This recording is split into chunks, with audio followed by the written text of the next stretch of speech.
She was running through the woods, playing, while Rich was fishing.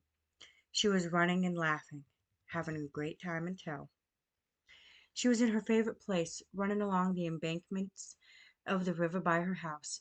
She loved everything about that place, the smells, the sights, seeing the squirrels and the chipmunks running along, gathering their food for the winter. Her favorite time to be there was in the fall. She loved to see the animals working and the leaves changing colors and the smell of fall in the air. Come here, Rich says. Come sit on my lap, Rich says. As she sits on his lap, she becomes more and more uncomfortable. She tries to get up, but he's holding her in place. She is trapped and scared.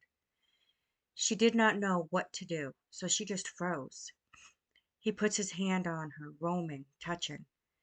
She is growing more and more uncomfortable and feeling sick to her stomach. She wants to run, but her body won't move. She's yelling at the top of her lungs, "Stop it! I want you to stop!" But no one can hear her, and she realizes that she's yelling inside of her head. His hands move down her body and starts to touch her in a place that he should not be. As he reaches his hand inside of her pants, she thinks about anything else than what is going on. She is fighting back tears. She will not give him the satisfaction of knowing that he is hurting her. This goes on for months. Then one summer night she must stay at his house with his wife.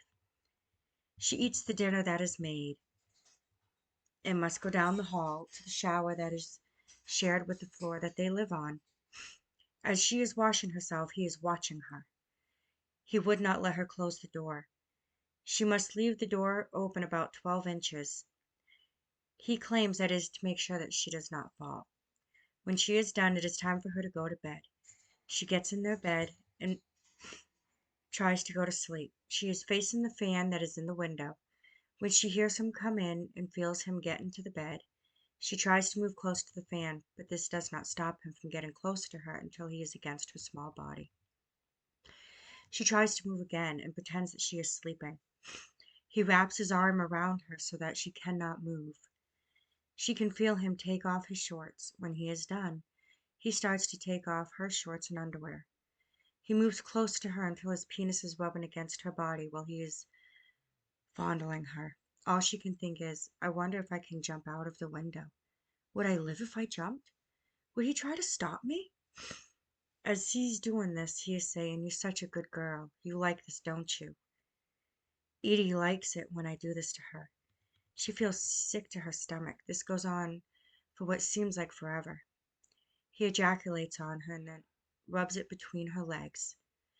She feels so dirty. She knows that this is wrong and yet is powerless to stop it. As he is lying next to her, the phone rings. It is her mother saying that she is on the way to the hospital as she is in labor. He makes her get up and get dressed, and then they leave for the hospital. That night her brother was born. It should have been an exciting time for her as she did not have any siblings. However, instead, she feels lost and she feels hatred towards her mother. She could not know. How could she not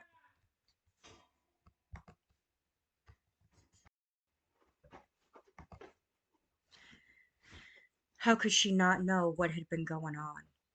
She finally tells her mother what has been going on only because she had gotten a sexually transmitted disease. Her mother was furious that she had gotten an STD. She yelled, How stupid can you be to get an STD? You're such a little whore. She did not understand what she had done wrong for her mother to be saying these things to her.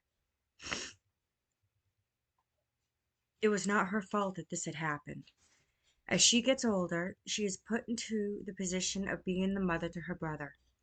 She must take care of him and make sure that he gets to school on time. It did not matter that she would be late. She had to make sure that he was taken care of first.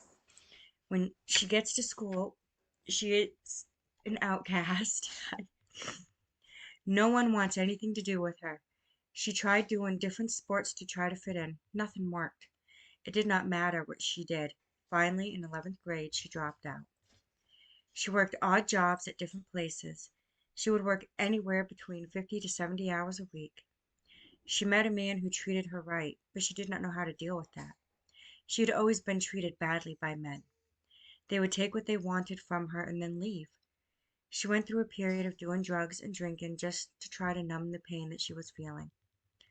One night, while she was high and walking home, she had met someone along the way. She had seen him many times and even gave him food or money to help him as he was homeless.